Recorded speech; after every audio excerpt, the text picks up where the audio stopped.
je vous souhaite la bienvenue à cette cérémonie de lancement des 2 filiales de notre entreprise qui marque un tournant nouveau, un changement de paradigme s'inscrivant en droite ligne avec les orientations de la stratégie nationale de développement 2025-2029.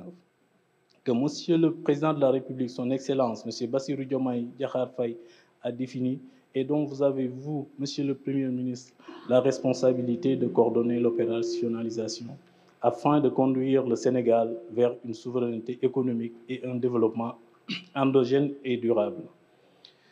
Monsieur le Premier ministre, Mesdames, Messieurs, la SAPCO Sénégal a comme entre autres missions de céder ou de louer des terrains viabilisés ou non viabilisés à des promoteurs ou des gérants qualifiés, de créer des stations touristiques en procédant notamment à la réalisation des aménagements de base, voirie et réseaux divers, d'équipements collectifs et d'un environnement planté, de gérer les stations touristiques en assurant l'entretien des équipements, la propreté et la salubrité de l'environnement, la sécurité des personnes et des biens, la promotion des investissements pour y attirer un maximum de clientèle et enfin assurer l'animation. Ainsi, le modèle adopté avec le soutien de l'État a permis à la SAPCO Sénégal, en qualité d'aménageur développeur, de réaliser la station touristique de Saly Portudal, la première en Afrique de l'Ouest avec une renommée internationale, et celle de Pointe-Sarène en cours de développement. Pour rompre avec ce modèle, la société nationale, dont Monsieur le Président de la République et vous, Monsieur le Premier ministre, avez eu la confiance de me confier les destinées, a opté d'avancer vers une stratégie de croissance et de diversification avec la création de 2 filiales, la sénégalaise de logistique et de tourisme et la SAPCO Properties. Les domaines d'activité de ces 2 filiales sont le transport, la logistique, la gestion des ordures pour la sénégalaise de logistique et de tourisme, la construction et l'immobilier touristique pour SAPCO Properties.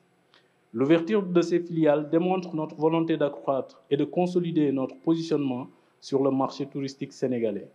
En effet, ces filiales ne se limitent pas à être des simples extensions de notre entreprise, mais elles reflètent également un engagement à promouvoir notre culture d'entreprise et nos valeurs fondamentales afin de garantir le même niveau d'excellence, d'intégrité et de responsabilité sociale. La présentation qui va suivre vous donnera un meilleur aperçu sur les perspectives des 2 sociétés créées. Monsieur le Premier ministre, je ne saurais terminer ces mots introductifs sans vous remercier personnellement d'avoir bien voulu présider cette cérémonie et pour avoir eu confiance en notre projet de filialisation. Je reste convaincu que vous nous apporterez tout le soutien nécessaire au plus haut sommet de l'État pour une rentabilité opérationnelle de la sénégalaise de logistique et de tourisme SLT et la SAPCO Properties. Mes remerciements vont aussi à l'endroit du ministre du Tourisme et de l'Artisanat, M. Mountaga Diao, pour son engagement et sa collaboration pour la réussite de cette cérémonie. Remerciements également au ministre des Infrastructures, des Transports terrestres et aériens, M. El Malick Ndiaye. Merci également au président du conseil d'administration, M. Doudou Niagne Diop, et à tous les administrateurs qui ont approuvé et soutenu la création de ces filiales.